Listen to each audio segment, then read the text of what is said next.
भक्तजनों, माताओं, बहनों, सादर जय श्री कृष्ण। हमारे YouTube चैनल में आप सभी का बहुत बहुत स्वागत है। मैं हूं आपके साथ आचार्य धर्मेंद्र शास्त्री। पूरे वर्ष में 24 एकादशी आती है और जिस साल अधिक मास आता है उस बार 26 एकादशी आती है। प्रत्येक एकादशी का अपना अपना अलग अलग महत्व होता है और एकादशी का व्रत करने से मनुष्य के जन्म जन्मांतर के पाप दोष नष्ट हो जाते हैं तथा उसके पुण्यों का उदय होता है। जब उसके पुण्यों का उदय होता है तब उसे सांसारिक सुखों की प्राप्ति होती है। तो प्रत्येक मनुष्य को प्रत्येक एकादशी का व्रत करना चाहिए ताकि उसके जन्म जन्मांतर के पाप दोष नष्ट हो सके। भगवान श्री हरि नारायण जो कि 4 माह के लिए क्षीर सागर में विश्राम करते हैं, आषाढ़ माह के शुक्ल पक्ष की एकादशी को वो विश्राम करते हैं, जो कि 4 माह के पश्चात यानी कार्तिक माह के शुक्ल पक्ष की एकादशी जिसे देव उठनी एकादशी या देव प्रबोधिनी एकादशी कहा जाता है, उस दिन प्रभु श्री हरि विश्राम से जागते हैं। इसलिए इसको देव उठनी एकादशी कहा गया है और देव उठनी एकादशी से ही समस्त मांगलिक और शुभ कार्यों का शुभारंभ हो जाता है और इसी दिन चातुर्मास का समाप्त भी माना जाता है।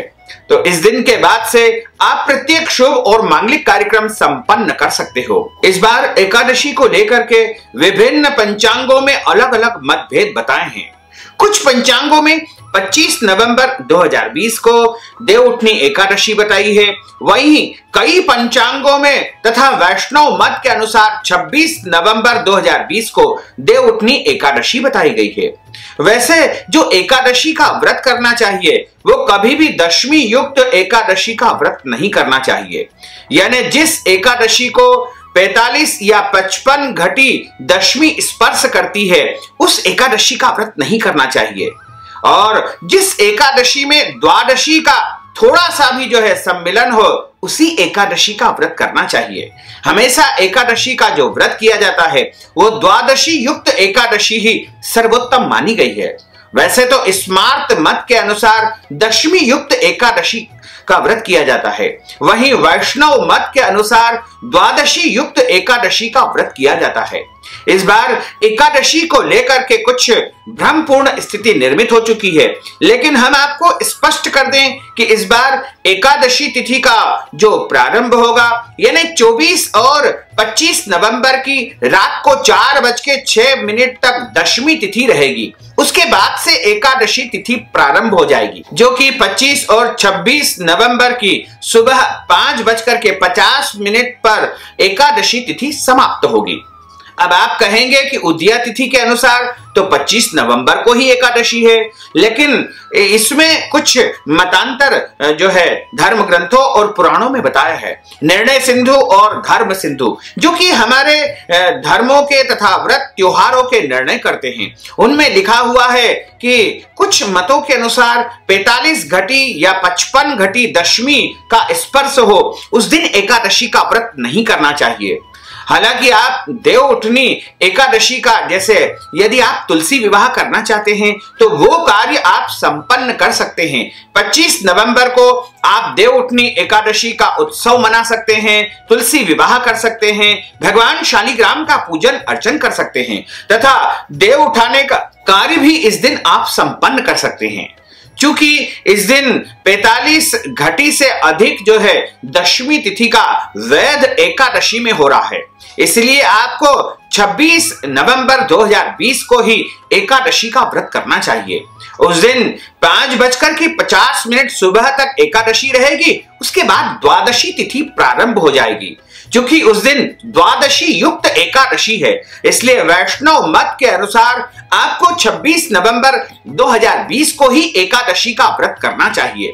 वैसे तो कई भक्तजन 25 नवंबर को भी करेंगे, लेकिन 25 नवंबर को चूंकि दशमी का वैध एकादशी में हो चुका है, इसलिए एकादशी का जो प्रत्येक एकादशी का व्रत करते हैं उनको 26 नवंबर को ही एकादशी का व्रत करना चाहिए। और इस व्रत को पारणा करने का समय यानी व्रत खोलने का जो समय रहेगा वह 27 नवंबर को सुबह 6:46 से लेकर के सुबह 9:46 तक रहेगा। इस दौरान आपको व्रत खोलना चाहिए या व्रत का पारणा करना चाहिए। तो हम आपको पुनः बता दें कि आप यदि एकादशी का व्रत करने जा रहे हैं तो आपको 26 नवंबर 2020 को ही एकादशी का व्रत करना है तथा 27 नवंबर को सुबह 6:46 से लेकर के 9:46 के मध्य आपको व्रत का पारणा करना चाहिए, यानी व्रत को खोलना चाहिए। और जो तुलसी जी और भगवान शालिग्राम यानी नारायण का जो विवाह का कार्य है वो आप 25 नवंबर 2020 को संपन्न कर सकते हैं, क्योंकि इस दिन पूरे दिन और रात में एकादशी रहेगी। और इस दिन आप भगवान को उठाए तथा उनका पूजन अर्चन करें तथा आप तुलसी जी के गमले में भगवान शालिग्राम की स्थापना करें। गन्ने का मंडप बना करके अपने घर के आंगन में तुलसी विवाह संपन्न करना चाहिए। जिन दंपतियों के यहाँ कोई कन्या नहीं होती है उनको जीवन में एक बार तुलसी विवाह अवश्य करना चाहिए। तुलसी विवाह करने से कन्यादान का संपूर्ण पुण्य फल आपको प्राप्त हो सकेगा। इसके अलावा जिन कुंवारे लड़के या लड़कियों का विवाह संपन्न नहीं हो पा रहा है उनको भी तुलसी विवाह अपने हाथ से संपन्न करना चाहिए, ताकि उनके विवाह में यदि कोई बाधाएं उपस्थित हो रही है, कोई रुकावट आ रही है तो उनका विवाह शीघ्र ही संपन्न हो सकेगा। तो तुलसी विवाह का जो कार्यक्रम है वो आपको 25 नवंबर को ही संपन्न करना चाहिए। वैसे तो आप चाहें तो 26 नवंबर को भी संपन्न कर सकते हैं, क्योंकि जो तुलसी विवाह का जो आयोजन होता है वह प्रातः से लेकर के देर रात्रि तक होता है। इसलिए आप प्रातः काल यानी 25 नवंबर को दिन में भी तुलसी विवाह कर सकते हैं, दोपहर के समय भी कर सकते हैं, या शाम के समय गोधूली वेला में भी आप तुलसी विवाह का आयोजन संपन्न कर सकते हैं। जो मनुष्य तुलसी जी तथा भगवान शालिग्राम का विवाह अपने घर में संपन्न करता है उसके जन्म जन्मांतर के पाप दोष नष्ट हो जाते हैं। तो किसी विद्वान ब्राह्मण को बुला करके यदि नहीं मिले तो आप स्वयं ही अपने तुलसी के गमले में भगवान शालिग्राम की या बाल गोपाल जी की स्थापना करें या कृष्ण भगवान की स्थापना करें। यदि आपके घर में शालिग्राम जी की या बाल गोपाल जी की मूर्ति है तो उनको आप स्थापित करें और माता तुलसी के साथ इनको बैठा करके इनका सविधि पूजन करें और पूजन करने के बाद में इनकी आरती उतारे और आरती उतारने के बाद में उनकी परिक्रमा आपको करना चाहिए। इस प्रकार आप तुलसी विवाह अपनी श्रद्धा और भक्ति के अनुसार करेंगे तो निश्चय ही आपको महान पुण्य फल की प्राप्ति हो सकेगी। एकादशी का जो व्रत होता है धर्म ग्रंथों और पुराणों में इस व्रत को महाव्रत बताया है, यानी सबसे बड़ा व्रत तुलसी जो है विवाह का माना गया है और इस एकादशी को बड़ी एकादशी माना जाता है। तो प्रत्येक मनुष्य को एकादशी का व्रत अवश्य ही करना चाहिए। एकादशी के दिन ब्रह्म मुहूर्त में स्नान करना चाहिए और स्नान करने के बाद में भगवान का पूजन अर्चन करने के पश्चात आपको संकल्प लेना चाहिए। संकल्प लेने का अर्थ होता है प्रतिज्ञा करना या शपथ ग्रहण करना। संकल्प में हाथ में आपको जो है सुपारी, पीला पुष्प, तुलसी पत्र और कुछ पैसे लेकर के कहना चाहिए कि आज कार्तिक माह के शुक्ल पक्ष की देव उठनी एकादशी या देव प्रबोधिनी एकादशी का व्रत में करने जा रहा हूं या करने जा रही हूं और मुझे इस प्रकार का जो है संपूर्ण पुण्य फल एकादशी का प्राप्त हो। मेरा नाम यह है, मेरा गोत्र यह है। इस प्रकार आपको अपने मन की समस्त कामनाओं को प्रभु के सामने निवेदन करते हुए संकल्प उनको समर्पण कर देना चाहिए तथा आपको एकादशी का व्रत करना चाहिए। एकादशी के दिन चावल न तो घर में बनाना चाहिए न ही चावल खाना भी नहीं चाहिए, यानी चावल का उपयोग इस दिन बिल्कुल भी घर में नहीं करना चाहिए। यदि आपके घर में एकादशी का व्रत नहीं भी होता है तो भी आपको इस दिन चावल नहीं बनाना चाहिए और दशमी तिथि से ही आपको एकादशी व्रत का नियम आरंभ कर देना चाहिए। दशमी तिथि को भी चावल नहीं खाया जाता है और इस दिन एक समय भोजन किया जाता है। शुद्ध और सात्विक भोजन आपको दशमी तिथि के दिन करना चाहिए, यानी मांस, मदिरा, लहसुन, प्याज आदि वस्तुओं का त्याग करके इस दिन शुद्ध और सात्विक भोजन दशमी तिथि को करना चाहिए तथा दशमी और एकादशी की जो रात्रि होती है, उस रात्रि में विवाहित दंपति को ब्रह्मचर्य व्रत का पालन करना चाहिए और अगले दिन आपको जल्दी उठ करके ब्रह्म मुहूर्त में स्नान आदि कर्म से निवृत्त होकर के संकल्प करने के बाद में एकादशी व्रत का नियम आरंभ कर देना चाहिए।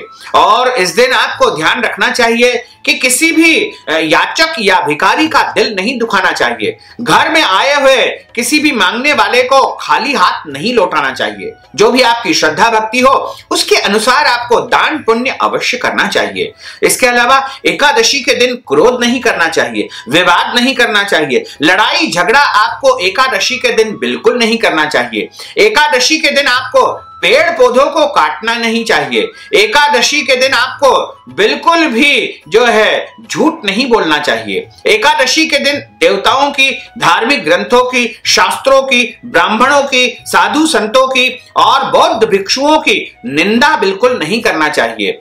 और किसी भी मनुष्य को जो है एकादशी तिथि के दिन देवी देवताओं का अपमान बिल्कुल नहीं करना चाहिए। एकादशी के दिन भी विवाहित दंपति को ब्रह्मचर्य व्रत का पालन करना चाहिए तथा इस दिन रात्रि जागरण करके आपको पूरी रात भगवान का भजन करना चाहिए, भगवान के नामों का संकीर्तन करना चाहिए। इसके अलावा आपको जो है भगवान के स्तोत्रों का पाठ करना चाहिए। गीता पाठ इस दिन कर सकते हैं, गजेंद्र मोक्ष का पाठ इस दिन कर सकते हैं, श्रीमद् भागवत कथा का पाठ या श्रवण भी इस दिन आप कर सकते हैं। अन्य धार्मिक ग्रंथों का पठन पाठन जो है एकादशी के दिन सबसे सर्वोत्तम माना जाता है।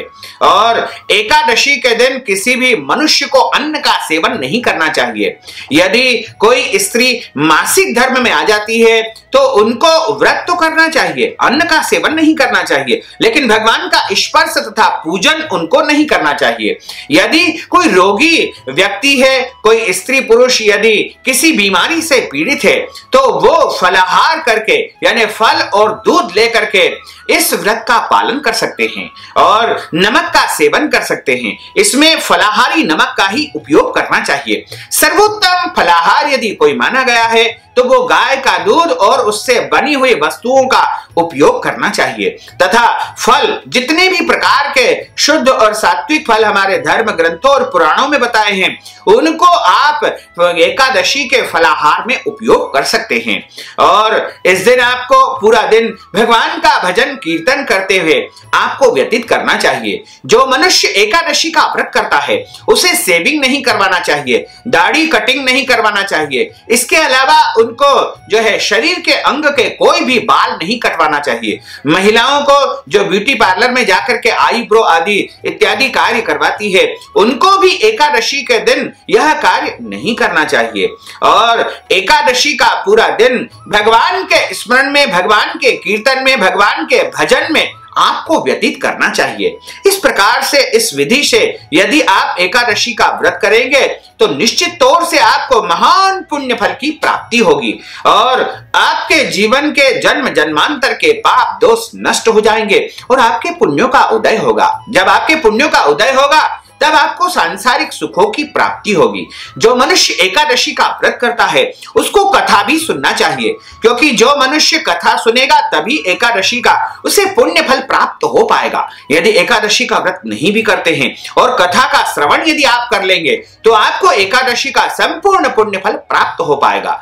और कथा हमेशा ब्राह्मण के मुख से ही सुनना चाहिए, क्योंकि ब्राह्मण के मुख से जनार्दन बोलते हैं, ब्रह्म वाक्य जनार्दन। इसलिए हमेशा कथा का श्रवण ब्राह्मण के मुखार विंद से करना चाहिए और कथा सुनने के बाद अपनी श्रद्धा भक्ति तथा हैसियत के अनुसार ब्राह्मण को कुछ न कुछ दान दक्षिणा अवश्य देना चाहिए, जिससे एकादशी का संपूर्ण पुण्य फल आपको प्राप्त हो सकेगा। क्योंकि यह कार्तिक माह की बड़ी एकादशी है, इसलिए इस दिन आप ब्राह्मण को फलाहार के निमित्त नगद राशि दे सकते हैं, वस्त्र दान के निमित्त नगद राशि दे सकते हैं, गौ दान के निमित्त आप नगद राशि दे सकते हैं। इसके अलावा कार्तिक माह और एकादशी के निमित्त कोई भी दान पुण्य यदि आप करेंगे तो उसका परम और महान पुण्य आपको प्राप्त होगा। यदि आप एकादशी के निमित्त कोई भी दान पुण्य यदि करना चाहते हैं तो आप हमारे पेटीएम के माध्यम से, गूगल पे के माध्यम से, फोन पे के माध्यम से या अकाउंट नंबर के माध्यम से सीधे सीधे नगद राशि पहुंचा करके दान पुण्य का पूरा पूरा लाभ अर्जित कर सकते हैं तथा महान पुण्य फल को आप प्राप्त कर सकते हैं। और आपसे अनुरोध है कि इस ज्ञानवर्धक वीडियो को अधिक से अधिक लोगों को शेयर करिएगा, लाइक करिएगा, कमेंट करिएगा, और यदि अभी तक आपने सब्सक्राइब नहीं किया तो अभी और इसी समय सब्सक्राइब अवश्य कर लीजिए। आपको और आपके पूरे परिवार को सादर जय श्री कृष्ण, सादर धन्यवाद।